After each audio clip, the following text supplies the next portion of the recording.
Sinkulamusizaako mukwano gwange era gy'osinza okuba ng'otuwuliriza kutegeeza nti okola ky'amaanyi nnyo kulisaayo obwakedde gwe mukwano gwange ali eyampuliriza. Jeno Muhoozi Kainerugaba avuddeyo n'addamu n'atiisatiisa eggwanga erya US ng'asinziira ku mukutu gwe ogwa social media gwe mukwano gwange ali eyampuliriza. Kutegeeza gwe agala otweyungako genda wansi waliwo ekigambo subscribe kikooneko ojja kuba osobola bulungi nnyo otweyungako gwe mukwano gwange ali eyo ampuliriza.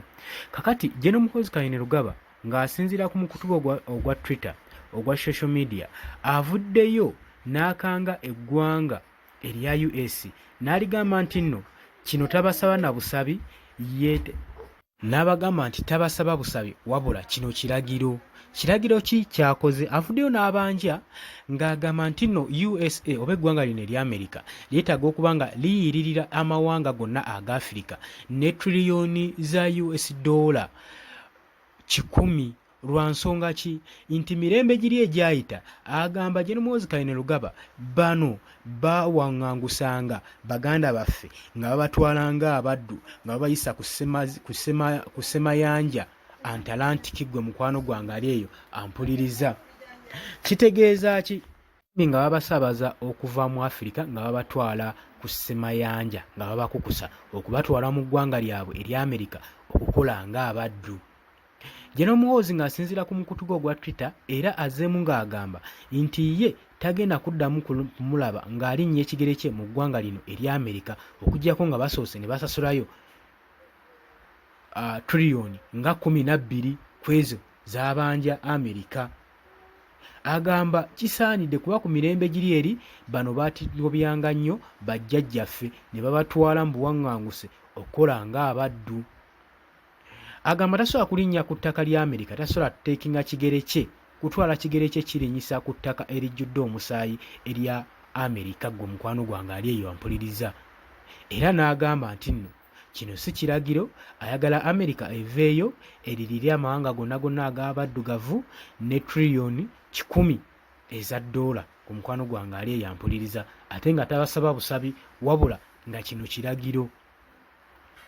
Okusinziira ku mbeera gy'ataddewo okubanga alwanirira eddembe ly'abaddu abaatwalibwa mirembe giri eri egyayita, kino kiwuniikirizza nnyo abakulembeze, kiwuniikirizza nnyo n'amawanga ageebunaayira nga gagamba kaakati eno accountability oba eno embalirira bagenda gikola batya eya Jeno Muhoozi Kainerugaba okubanja triliyoni 10 ez'abaselevuzi ez'abaddu abaakukusibwanga mu mawanga ga Afirika. Kino nno kirabisenga ekyokusoomooza eri amawanga ag'ebweru eri Jeno Muhoozi Kainerugaba era abakulembeze kino bakitunuuliranga okuzaalira ggwanga lya Uganda leenya. Gwolowooza Jeno Muhoozi Kainerugaba ali mu kusoomooza, ali mu lutalo n'eggwanga lino erya Amerika n'erya US. Waaki avuddeyo nnyo ne Brudo Tactics z'akola ng'abanja amawanga gano ageebunaayira okubanga atuuse n'okugabanja okusasula abaddu abaakusibwa mu biseera biri eri ebyayita gwe mukwano gwange ali eyampuliriza. Kutegeeza obanga oyagala tweyungako mu kuteeseganya naffe mu comment section genda wansi waliwo ekigambo subscribe kikoonemu, kijja kuba kikuyambako ddala okubanga otweyungako gwe mukwano gwange ali eyo ampuliriza. Kino kitaddewo embeera ssaako n'akakyabagiro mu mawanga aga Afirika naddala lya wano erya Uganda kubanga Jeno Muhoozi Kainerugaba wabanga atandise okubanja ne bino bya postinga tetumanyi nti oba asooka kubirowoozaako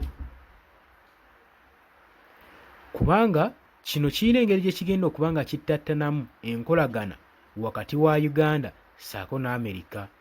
Already diplomacy enkolagana endala ez'ebunayira n'amawanga g'ebunayira n'ag'okumulirwano yatandise ddo zittattana obanga ojja okufollowinga ku mawulire ge tujja tukuwa ssaako ne posts z'ateeka ku mikutu gye emigattabantu ekya social media gwe mukwano gwange ali eyampuliriza.